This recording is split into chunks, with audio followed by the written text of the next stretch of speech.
कैसे छौरा लाग गेलौ दिल रे। छोड़ देना काम ई सब होतौ मुश्किल रे। अरे तोहरा से कैसे छौरा लाग गेलौ दिल रे। छोड़ देना काम ई सब होतौ मुश्किल रे। छोरा बाप दादा तोहर खून खार हो रे। छोरा बाप दादा तोहर खून खार हो रे। तू तो मर्डर करके घूमा खिले के हथियार।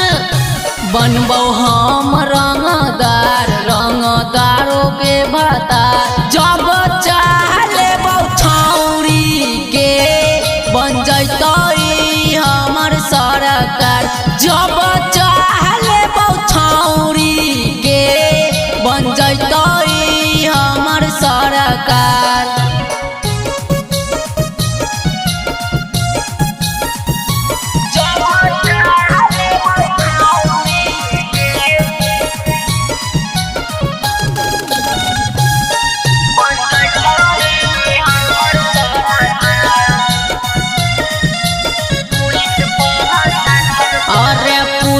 प्रशासन तोहर खोजो हकौ घर।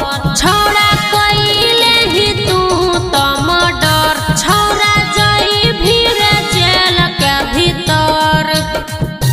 छौरा छोड़ देना अभियो बदमाशी रे। नहीं तो चल जइभी जवानी में फांसी रे। नहीं काम देतौ छौरा तोरा पुलिस थानेदार। बनबौ हम रंगदार रंगदारों के भता। जब चाह लेबौ छौरी के बन जैतौ हमर सरकार। जब चाह लेबौ छौरी के बन जैतौ हमर सरकार।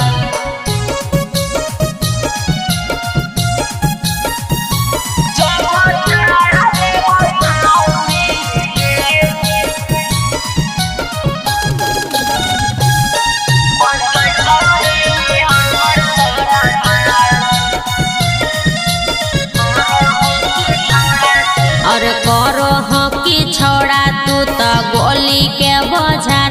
छौड़ा छप जैतो फोटो अखबार। छौड़ा लग जैतो तोरा FIR। काहे करो हकी ऐसे राइटर नीरज निराला। मंगिया भर के बनैले हमर भाई के साला। फेरू करते रहे हमारा से रात भर प्यार। बुझले बनबौ हम रंगदार रंगदारों के भता। जब चाह लेबौ छौरी के बन जैतौ हमर सरकार। जब चाह लेबौ छौरी के बन जैतौ हमर सरकार। अच्छा देखै छियो।